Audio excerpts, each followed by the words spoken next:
रविले बालेनलाई हैन हर्कलाई गाली गर्दै हुन्थ्यो, एक आपसँग लडाई हुन्थ्यो भनेर उचालेको उचाल्छन्। तर हाम्रो लडाई पृथ्वी विरुद्ध हो होला। उहाँको रविले गाली गर्दै हुन्थ्यो, रविले बालेनलाई गाली गर्दै हुन्थ्यो, अझ हर्कलाई गाली गर्दै हुन्छ, एक अर्कालाई गाली गर्दै हुन्थ्यो भनेर उचालेको उचालै छन्, लगाएको लगाइ छन्।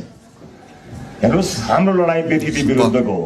जति पनि नयाँ अनुहारहरू राजनीतिमा उदाएका छन्, तिनै अनुहारहरूको उदयले नै नेपालमा नेपाली नागरिकहरूले अब देशमा केही हुन्छ भन्ने आशा सुरुवात गरेका हुन्। यसलाई कसैले लडाउने भिडाउने काम कतैबाट नगरोस्। हामी विदेशमा केही गर्नुपर्छ विभिन्न ठाउँबाट विभिन्न जिम्मेवारी लिएर आएका मानिसहरू। हामी एक अर्कासँग लड्न आएका होइनौँ, हामी व्यक्तित्व विरुद्ध सँगै लड्न आएका हौँ। आफ्नो ठाउँबाट व्यक्तित्व विरुद्ध सँगै लड्न आएका हौँ।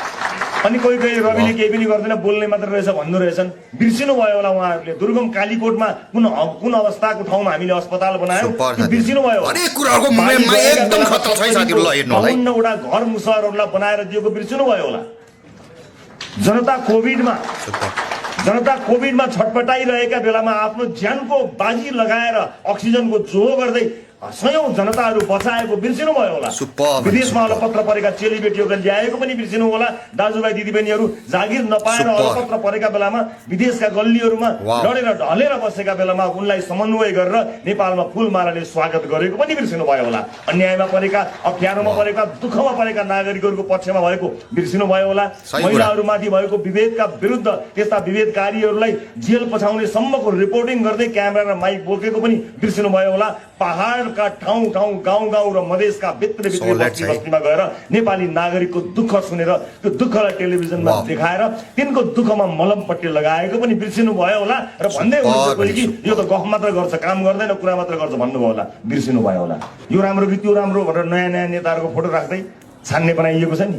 यी सबै प्रयासहरू एक अर्का बीच। अनि अब तपाईँहरू त घन्टी बाहक हुनुहुन्छ, अनि तपाईँहरूलाई इरिटेट गर्नुहुन्छ। उसले नि गाली गर्छ, उसले नि गाली गर्छ, अनि नयाँ नयाँ बीच द्वन्द्व सृजना गरेपछि देख्यौ त भनेर त्यहाँबाट फुत निस्क्यौला भनेर मुख मिठ्याएर बसेका होलान्। तिनको मुख मिठ्याइलाई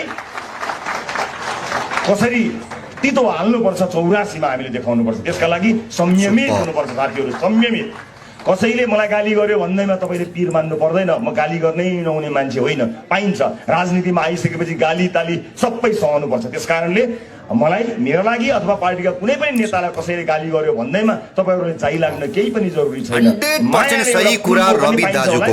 अनि यो पुरा भिडियो हेर्नु